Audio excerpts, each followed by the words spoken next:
ಓಂ ಗುರುಭ್ಯೋ ನಮಃ. ಅರ್ಕಮಹಾಗಣಾಧಿಪತಿಯೇ ನಮಃ. ಆತ್ಮಗುರುವೇ ನಮಃ. ಭದ್ರಕಾಳಿಯೇ ನಮೋ ನಿತ್ಯಂ. ಸರಸ್ವತಿಯೇ ನಮೋ ನಮಃ. ವೇದ ವೇದಾಂತ ವಿದ್ಯಾಸ್ಥಾನೆ ಬಿಯುಚ. ಎಲ್ಲ ಜ್ಯೋತಿಷ ಅಭಿಮಾನಿಗಳಿಗೆ ಈ ದಿನದ ಪ್ರಣಾಮಗಳು. 16/6/2026 ಮಂಗಳವಾರ, ದ್ವಿತೀಯ ತಿಥಿ, ಆರಿದ್ರ ನಕ್ಷತ್ರ, ಪುನರಸು ನಕ್ಷತ್ರ ಹಾಗೂ ವೃದ್ಧಿಯೋಗಗಳ ಸಂಯೋಜನೆ ಇರುವಂಥ ದಿನ. ಸಿಂಹರಾಶಿಯವರ ದಿನ ಭವಿಷ್ಯದ ಮೇಲೆ ಯಾವ ರೀತಿ ಪರಿಣಾಮವನ್ನು ಬೀರ್ತದೆ ಎನ್ನುವಂಥದ್ದನ್ನು ನೋಡೋಣ. ಈ ದಿನದ ದ್ವಿತೀಯ ತಿಥಿಯ ಸ್ಥಿರತೆ, ಆರಿದ್ರ ನಕ್ಷತ್ರದ ಬದಲಾವಣೆ ಮತ್ತು ಆಳವಾದ ಚಿಂತನೆಯ ಪ್ರಭಾವ, ನಂತರ ಪುನರಸು ನಕ್ಷತ್ರದ ಪುನರುಜ್ಜೀವನ ಮತ್ತು ಶುಭ ಫಲ, ಜೊತೆಗೆ ವೃದ್ಧಿಯೋಗದ ಬೆಳವಣಿಗೆಯ ಶಕ್ತಿ ನಿಮ್ಮ ಉದ್ಯೋಗ, ಹಣಕಾಸು, ಕುಟುಂಬ, ಆರೋಗ್ಯ ಮತ್ತು ಗೌರವದ ಮೇಲೆ ವಿಶೇಷ ಪರಿಣಾಮವನ್ನು ಬೀರ್ತಾ ಇದೆ. ಯಾವ ಕ್ಷೇತ್ರದಲ್ಲಿ ಲಾಭ ಉಂಟಾಗ್ತದೆ, ಯಾವ ವಿಷಯದಲ್ಲಿ ಜಾಗ್ರತೆಯಿಂದ ಇರಬೇಕು ಎಂಬುದನ್ನು ತಿಳಿದುಕೊಳ್ಳೋಣ ಬನ್ನಿ. ಈ ದಿನದ ಗ್ರಹ ಪ್ರಭಾವವನ್ನು ನೋಡೋದಾದರೆ, ಸಿಂಹರಾಶಿ ಅಧಿಪತಿಯಾದಂಥ ಸೂರ್ಯ ಇಂದು ನಿಮ್ಮ ನಾಯಕತ್ವ, ಆತ್ಮವಿಶ್ವಾಸ ಮತ್ತು ಪ್ರಭಾವದ ಶಕ್ತಿಯನ್ನು ಹೆಚ್ಚು ಕೆಲಸ ಮಾಡ್ತಾ ಇದೆ. ನಾಯಕತ್ವದ ಕೆಲಸಗಳಲ್ಲಿ ಯಶಸ್ಸು ಲಭ್ಯವಾಗ್ತದೆ. ಜ್ಯೋತಿಷ್ಯ, ಶಿಕ್ಷಣ, ಆಡಳಿತ ಮತ್ತು ಸಾರ್ವಜನಿಕ ಕ್ಷೇತ್ರಗಳಲ್ಲಿ ಉತ್ತಮ ಫಲ ದೊರೆಯುತ್ತದೆ. ನಿಂತ ಕೆಲಸಗಳಲ್ಲಿ ವೇಗ ಸಿಗ್ತದೆ. ಆದರೆ ಅಹಂಕಾರ ಅಥವಾ ಕೋಪದಿಂದ ಸಮಸ್ಯೆ ಬರಬಹುದು. ತುರ್ತು ನಿರ್ಧಾರ ತಪ್ಪಾಗಿ ಕಾಣಬಹುದು. ಮುಖ್ಯವಾದಂಥ ಸೂಚನೆ ಅಂದರೆ ಆತ್ಮವಿಶ್ವಾಸ ಇರಲಿ, ಆದರೆ ತಾಳ್ಮೆಯೂ ಅತ್ಯಗತ್ಯ. ದ್ವಿತೀಯ ತಿಥಿಯ ಪ್ರಭಾವ ಇರೋದರಿಂದ ಹಣಕಾಸಿನ ಸ್ಥಿರತೆ ಕಾಣ್ತದೆ. ಕುಟುಂಬದ ಸಹಕಾರ ಲಭ್ಯವಾಗ್ತದೆ. ಹೊಸ ಯೋಜನೆಗೆ ಅಡಿಪಾಯ ಅನ್ನುವಂಥದ್ದು ಉಂಟಾಗ್ತದೆ.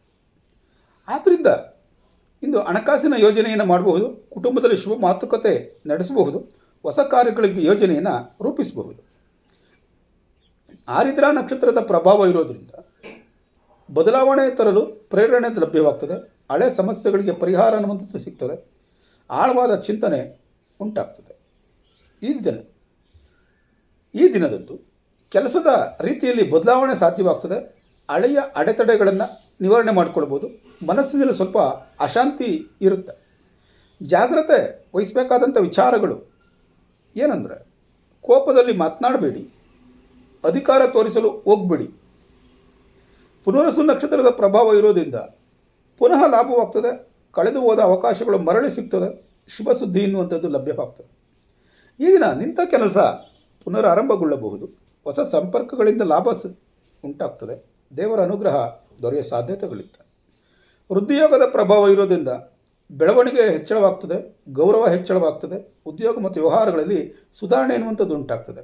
ಆದ್ದರಿಂದ ಹೊಸ ಅವಕಾಶಗಳು ಸಿಗ್ತದೆ. ಜನರ ಮೆಚ್ಚುಗೆಯನ್ನು ಪಡಿತೀರಿ. ಆದಾಯದಲ್ಲಿ ಸುಧಾರಣೆ ಎನ್ನುವಂಥದ್ದು ಉಂಟಾಗ್ತದೆ. ಉದ್ಯೋಗ ಕ್ಷೇತ್ರದಲ್ಲಿರುವಂಥವರಿಗೆ ಉತ್ತಮ ಪ್ರಗತಿ ಮತ್ತು ಗೌರವ ಸಿಗುವಂಥ ಸಾಧ್ಯತೆ ಇದೆ. ಮೇಲಧಿಕಾರಿಗಳ ಮೆಚ್ಚುಗೆಯನ್ನು ಪಡ್ಕೊಳ್ತೀರಿ. ನಿಂತ ಕೆಲಸ ಪೂರ್ಣಗೊಳಿಸ್ತೀರಿ. ಹೊಸ ಜವಾಬ್ದಾರಿ ಅನ್ನುವಂಥದ್ದು ಬರ್ತದೆ. ಜಾಗೃತಿ ವಹಿಸಬೇಕಾದಂಥ ವಿಚಾರಗಳು, ಅಹಂಕಾರದಿಂದ ಸಂಬಂಧವನ್ನು ಹಾಳು ಮಾಡಿಕೊಳ್ಬೇಡಿ. ಸಹೋದ್ಯೋಗಿಗಳೊಂದಿಗೆ ವಾದ ವಿವಾದ ಅನ್ನುವಂಥದ್ದು ಬೇಡ.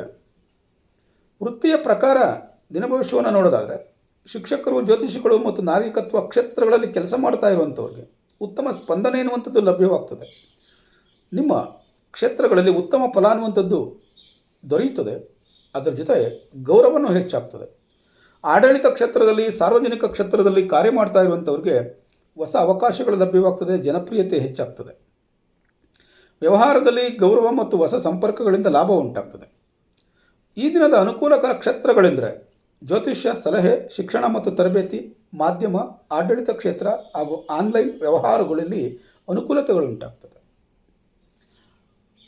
ಈ ದಿನ ಧನಲಾಭದ ಸೂಚನೆ ಎನ್ನುವಂಥದ್ದು ಕಂಡುಬರ್ತಾ ಇದೆ. ಅತಿಯಾದಂಥ ಖರ್ಚುಗಳನ್ನು ತಪ್ಪಿಸಬೇಕಾಗ್ತದೆ. ಕುಟುಂಬದಲ್ಲಿ ಗೌರವ ಹೆಚ್ಚಾಗ್ತದೆ. ದಾಂಪತ್ಯದಲ್ಲಿ ಸಹಕಾರ ಅನ್ನುವಂಥದ್ದು ಲಭ್ಯವಾಗ್ತದೆ.